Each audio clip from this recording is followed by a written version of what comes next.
Muito boa noite a todos e a todas. É um prazer estar junto com vocês, especialmente nesse momento das nossas vidas, nesse momento das nossas existências, nesse momento do ano. Tudo conflui para que a gente possa estar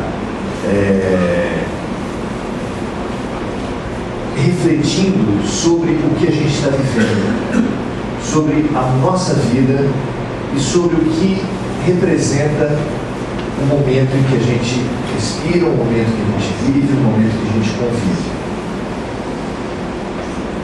Há muito tempo que os orientadores espirituais nos falam que dezembro é um mês muito especial, que é uma espécie de mutirão no mundo espiritual, uma espécie de faxina, em que grande quantidade de enviados vem até a Terra, e nós sabemos por quê. Em homenagem a quê? A literatura, o cinema, a nossa cultura, há muito tempo já fala de um tal de espírito de Natal.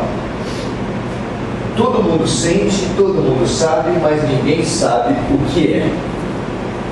Existe um tal de espírito de Natal que faz as pessoas serem mais condescendentes, mais alegres, mais disponíveis umas às outras, ainda que esse ano e esse momento parece que contribuem um pouco para o contrário, né? Pelo que a gente viveu esse ano, parece que nem o espírito de Natal vai conseguir amolecer, não é verdade? Um ou outro problema com corrupção, coisa pouca. Um ou outro problema com terrorismo, também quase não aconteceu. Violência, também é raro. E infelizmente nós tivemos um ano muito atribulado. É mais ou menos como se tivessem enchido um caminhão com capacidade de 2 toneladas, umas 6 toneladas de lixo. Nós estamos chegando até o final de ano. Se não fosse pelas questões pessoais, que cada um carrega a sua, nós, como humanidade, chegamos até esse final de ano pesados. E se para alguma coisa serve a religiosidade, a espiritualidade, deve servir para a gente repensar, ressignificar todos esses fatos que a gente tem vivido. Afinal de contas, a biologia e a lei da vida vem nos dizendo que a cada mudança de ciclo, para mudar efetivamente o ciclo, nós precisamos passar por uma reavaliação, uma rememoração. Eu não sei se vocês já tiveram acesso àquelas informações que contam que nós, para começarmos a vida espiritual, ainda na barriga de nossas mamães, rememoramos toda a trajetória da vida na Terra. Vocês já ouviram falar a respeito disso? E todos nós já fomos animais unicelulares. Nessa vida mesmo, o óvulo ou o espermatozoide, se você preferir, tanto faz, nós já fomos uma célula só. Logo a seguir, com a conjunção dos dois, nós já passamos a ser animais crescentemente multicelulares. Depois nós fomos para a água, fomos nos envolvendo no líquido, na água, como a vida na Terra. Nós já tivemos rabo. Você sabia que nós já tivemos rabo? Nós já tivemos rabo. Nós já tivemos guelras. Você sabia que nós já tivemos guelras? Temos peixes? E assim nós fomos nos desenvolvendo na água. Depois fomos parecendo cada vez mais perdemos o rabo e fomos parecendo cada vez mais com mamíferos e fomos evoluindo e passando na carne, como que rememorando a existência da vida na Terra.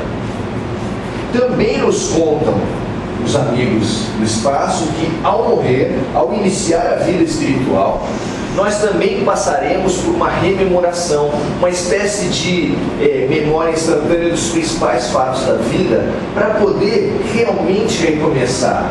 Porque como é que a gente pode recomeçar? Você já tiver aquela situação de estar chegando na sexta-feira e o teu chefe fala assim, vai ter que trabalhar no sábado e no domingo? Já passaram por isso? Quando você chega na segunda, parece que é outra semana. Você não teve aquele tempo que ressignifica a vida. E se a gente não tiver o tempo que reavalia, reconstrói, ressignifica os nossos fatos, nós não vamos ter feliz ano novo, porque vai ser o mesmo ano velho. Em vez de feliz ano novo, mesmo ano velho. Para fazer um feliz ano novo, nós precisamos pensar muito, nós precisamos ter um bom Natal. Porque afinal de contas, numa certa altura do Evangelho, é perguntado para Jesus, o que eu preciso fazer para alcançar o reino dos céus? Aí o príncipe de Israel, Nicodemos, mas ele tinha vergonha de conversar com Jesus, porque Jesus não era um mestre reconhecido. Aí ele vai de noite, para não ser visto, e pergunta para Jesus aquela pergunta que, se nós encontrássemos com ele hoje, nós também perguntaríamos, o que eu preciso para chegar no reino dos céus? O que eu preciso para ter um êxito espiritual? O que preciso para evoluir espiritualmente? E ele fala assim, ninguém vai ao reino dos céus se não nascer de novo. Aí o príncipe de Israel ouve isso e faz um pouco essa cara que a gente faz também. Nascer de novo? E ele pergunta claramente, mas mestre, como pode um homem nascer de novo? Como pode? Ele vai entrar de novo na barriga da sua mãe? Daí Jesus fala assim, mas você é um príncipe de Israel e não sabe dessas coisas? Porque é preciso, não estranhe quando eu falo para vocês que é preciso que uma pessoa nasça de novo. E nasça de novo da matéria e do espírito. Até hoje a gente precisa pensar a respeito disso. O que é nascer de novo? Da matéria a gente já sabe no Espiritismo. No Espiritismo e nas diversas culturas e doutrinas e religiões orientais, todas reencarnacionistas, sabem que ninguém pode chegar até uma evolução espiritual razoável numa vida só. É impossível. Você vê um ser primitivo, um ser humano primitivo, você vai falar como pode ele alcançar um razoável grau de perfeição numa vida só? Você mesmo. Quem acha que é aqui que vai alcançar Jesus até o final dessa vida, levanta a mão. Bem difícil. Então precisa, para nós alcançarmos o reino dos céus, nós precisamos nascer de novo. E não só uma vez, várias vezes. Nascer de novo na matéria. Sem a reencarnação, sem vir aqui sucessivas vidas, nós não vamos conseguir alcançar a perfeição. Mas nós alcançaremos. Nós estamos destinados à luz. Mas só a reencarnação nos garante o sucesso? Só a reencarnação nos garante que nós vamos efetivamente alcançar a iluminação? Vocês acham isso? Se nós nascermos vida após vida, mas conseguirmos apenas repetir os nossos erros, repetir os nossos problemas, nós vamos avançar em alguma coisa?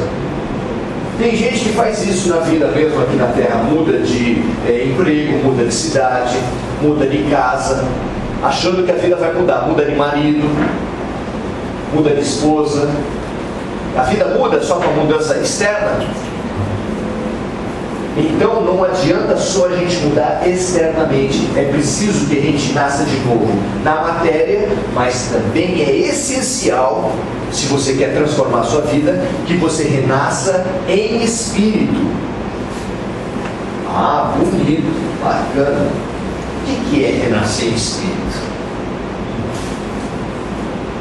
Renascer em espírito é uma ideia muito particularmente boa da gente refletir no momento do Natal. Porque contam os espíritos que Jesus precisou de mais de 1000 anos para vir da morada dele de luz, de espíritos puros, até conseguir adquirir corpos espirituais mínimos para poder reencarnar na Terra. Porque ele já não tinha, não só não tinha, obviamente, o corpo físico, mas não tinha nem os corpos espirituais que servem de base para uma pessoa reencarnar. Então ele teve que vir como que reencarnando ainda sem carne, formando os seus corpos, formando os corpos sucessivamente para poder vir para cá. E Jesus renasceu, Jesus veio aqui. E a vida dele, conforme contado nos evangelhos, ela está cheia de símbolos que nos ajudam a pensar a nossa questão. O que é nascer de novo em espírito? O que é preciso para eu nascer de novo em espírito? Contam os evangelhos que entre as milhões, não tinha um censo mundial naquele tempo, não tinha nem um censo dos países, certo? Quanto mais um censo mundial. Mas entre as centenas de milhões que certamente existiam no planeta naquele tempo, só 6 pessoas assistiram ao nascimento de Jesus. O que vocês acham disso? É que não postaram no Facebook, né? Se tivessem postado, talvez tivesse mais gente. O que aconteceu para entre centenas de milhões de pessoas, só 6 estarem presentes no evento maior que já aconteceu na história da humanidade? Tão grande, mas tão grande que no Ocidente separa-se a história humana entre antes e depois. Você fala assim, nossa, eu quero saber, está chegando o final de semana, eu quero saber qual o evento importante para a gente ir, qual o evento legal para eu aproveitar meu final de semana. Pois o evento mais importante para nós aproveitarmos, mais do que as nossas vidas, as nossas existências, ocorreu há 2015 anos atrás. E só tinha 6 pessoas. Sabe quando você convida para uma festa, festa de casamento, você convida 500? Aí dá uma chuva dessa e chega a 20 pessoas? Que decepção! Como será que o mundo espiritual olhou o nascimento de Jesus com apenas 6 pessoas? Por que será que isso aconteceu? Porque para estar lá precisava ser gente muito especial. Muito especial. Quem é que estava lá? 3 trabalhadores e 3 intelectuais.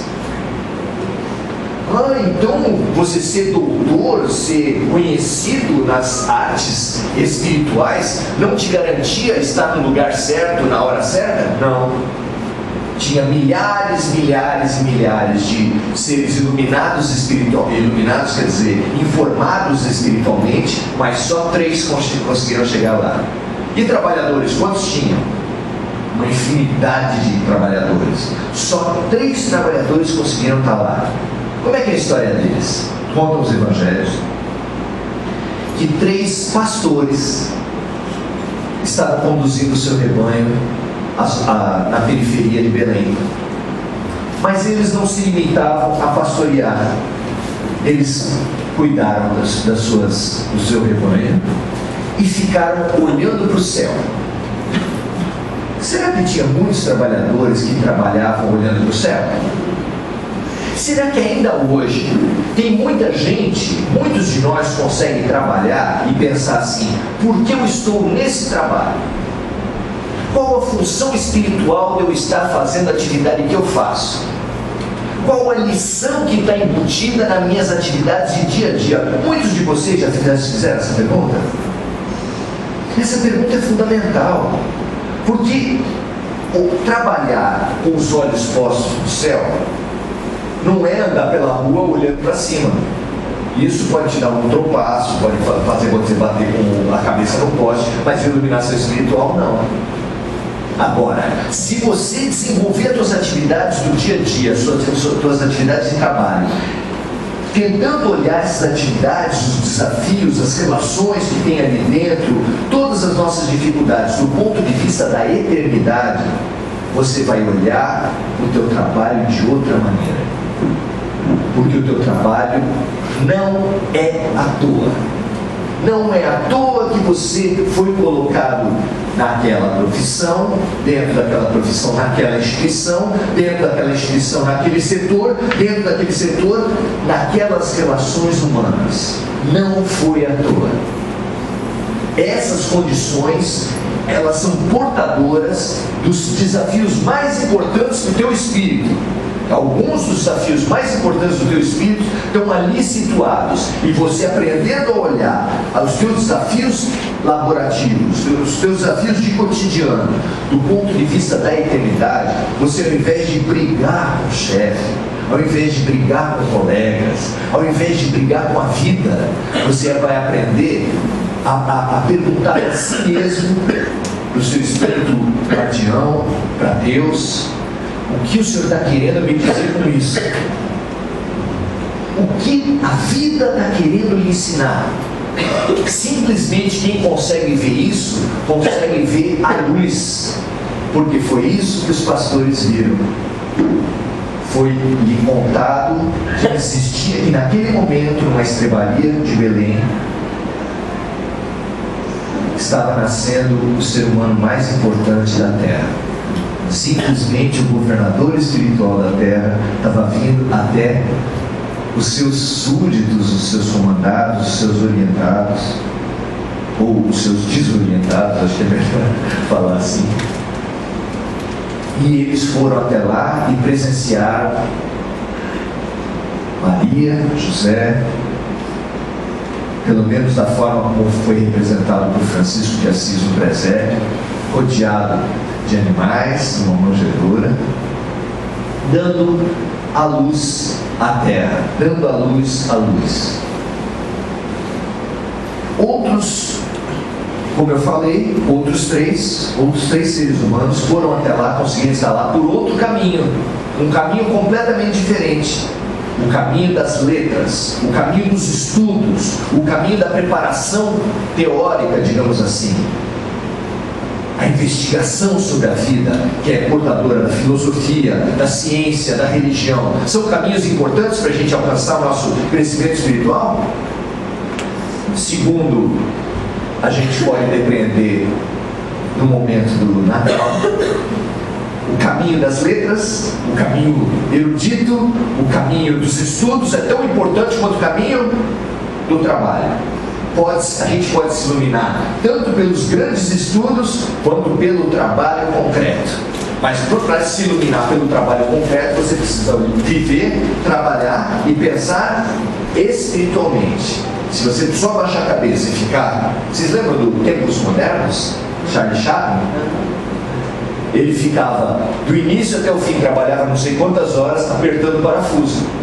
Quando ele saía de lá, já não tinha mais ferramenta na mão dele, não tinha mais parafuso na frente, ele continuava apertando o parafuso.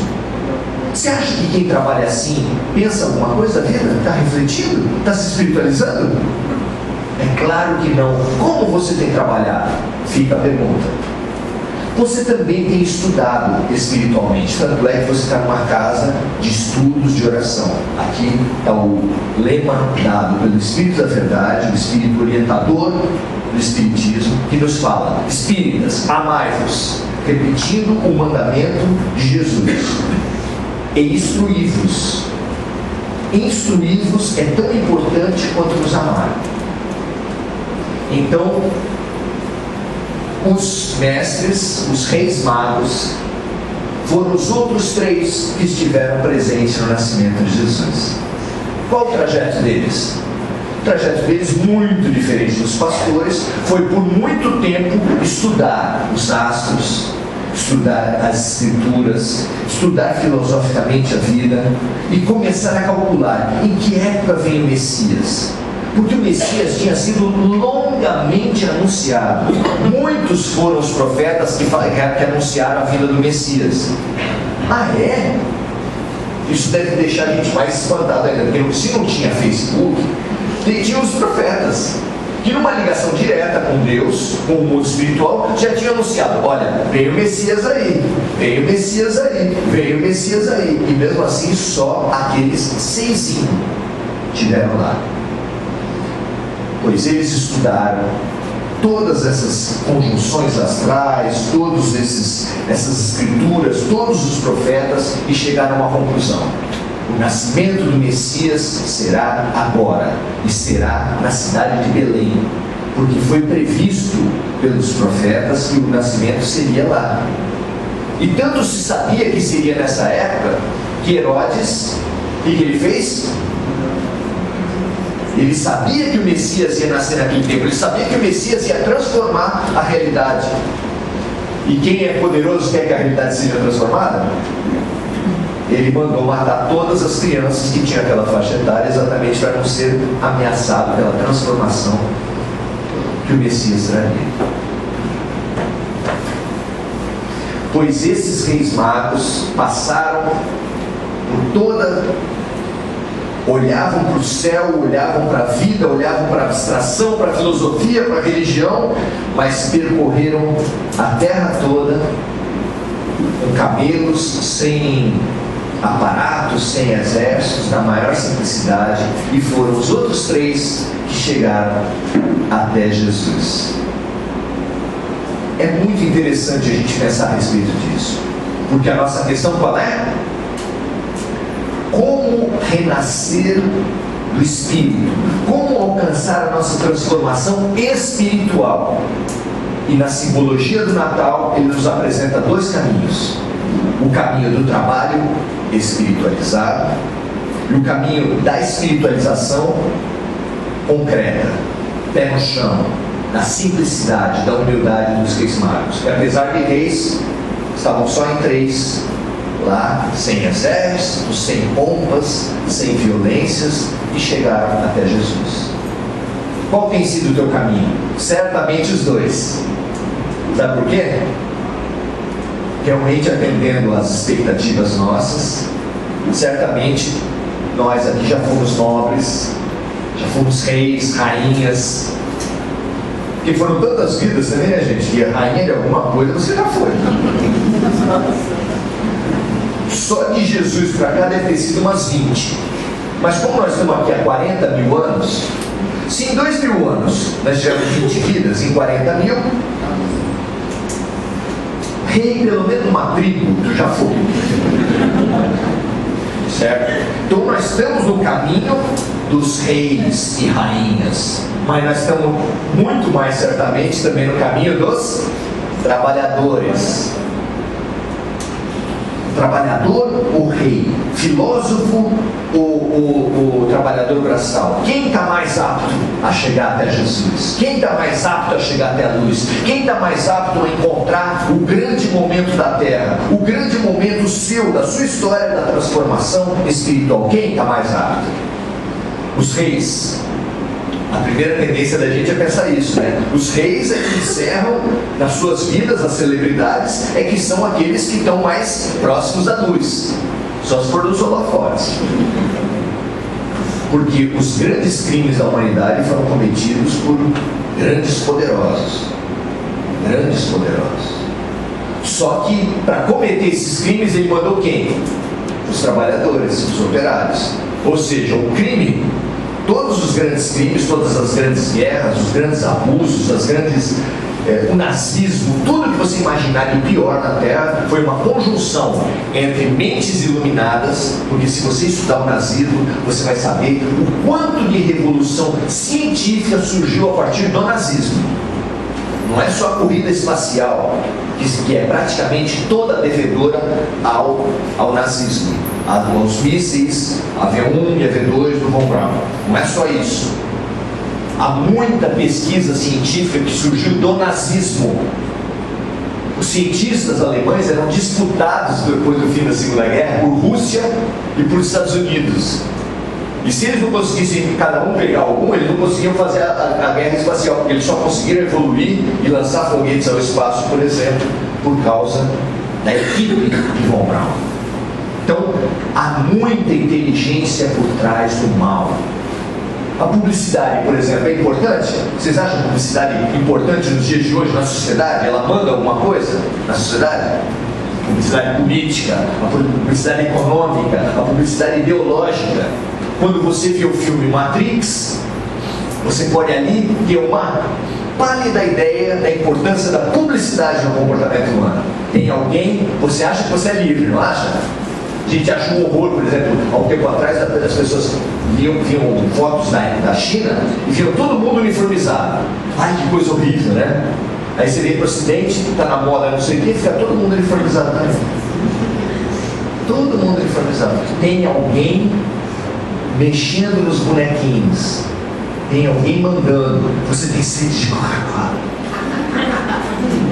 Você tem fome de McDonald's. E todo mundo vai. A ponto do grande profeta do Apocalipse, da música popular brasileira, cantar pra gente assim: eu, vida de gado, ovo marcado e ovo feliz. Não dá a impressão que nós somos gado, mugindo um nas costas do outro, sem nem levantar a cabeça e seguindo porque foi mandado que seguisse? Todo mundo quer isso, todo mundo acha Gisele Bündchen modelo de beleza, todo mundo acha, sei lá, o marido dela, o Brad Pitt, o homem mais bonito, e todo mundo só que só tem uma. Aí todo mundo fica frustrado pensando nela, pensando nele. Tem gente mandando na nossa felicidade, tem gente mandando na nossa cabeça, politicamente, filosoficamente.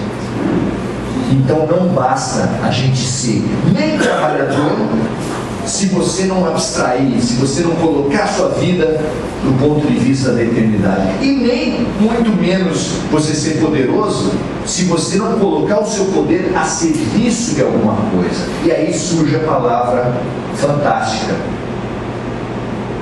Os discípulos, vocês sabem disso, né? Que os discípulos começaram a ter, ainda quando Jesus estava aqui, começaram a ter brigas políticas entre eles. Sabe disso?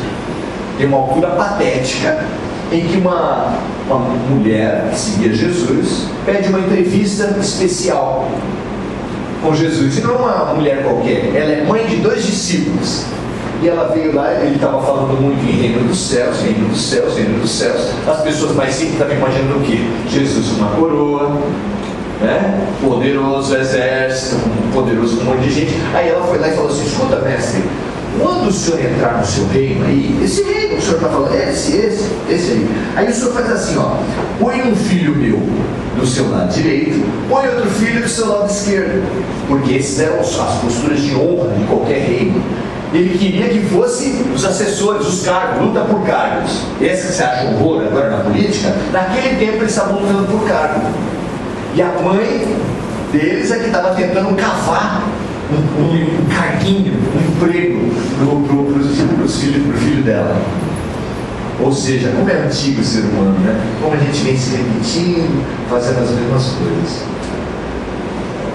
Pois ali, aquilo deu um quiprocó, como a gente pode esperar, um conflito muito grande entre os discípulos. E Jesus, quando conseguiu apaziguar o colégio dos discípulos, foi essa palavra que apaziguou. Nós conhecemos uma pessoa importante em qualquer lugar, por exemplo, num restaurante, num shopping, tem uma pessoa importante pelo quê? Se tiver uma pessoa realmente importante no lugar desse, tem uma câmera de televisão atrás, não é verdade? Vai ter um monte de gente cercando, vai ter um monte de gente servindo essa pessoa. Ele falou assim: mas não será assim entre nós. O importante não é aquele que vai ser servido, mas o importante é aquele que vai servir. E para fixar a imagem, como último momento que ele teria com os discípulos, ele usou pedagogicamente um momento fantástico. Ele comeu junto com os discípulos, ele festejou junto com os discípulos, e ali ele colocou uma toalha em volta da cintura, pegou uma bacia, se ajoelhou aos pés de cada um e foi lavando o pé, de um por um. Não há postura mais humilde que ele pudesse lembrar, não há uma forma mais pedagógica de falar. Aquele mais importante da terra. Quem é o mais importante da terra naquele ato? Jesus Cristo. Pilatos, Caifás, Anás só entraram para a história porque mataram Jesus Cristo, senão eles não seriam nada. o homem mais importante da terra aos seus pés, uma bacia, uma toalha de escravos na cintura e lavando os seus pés. Talvez essa imagem nos servisse naquele tempo, talvez nos sirva ainda hoje. Se a gente quer fazer do nosso conhecimento como reis magos, se a gente quer fazer do nosso trabalho como os pastores um caminho de acesso espiritual, de crescimento espiritual, nós precisamos usar os nossos poderes, os poderes que nós temos, nem que seja só o poder do pensamento, só o poder do teu tempo, usar os teus poderes para servir. Jesus deixou isso muito claro. E a gente ainda está no escuro. Por quê?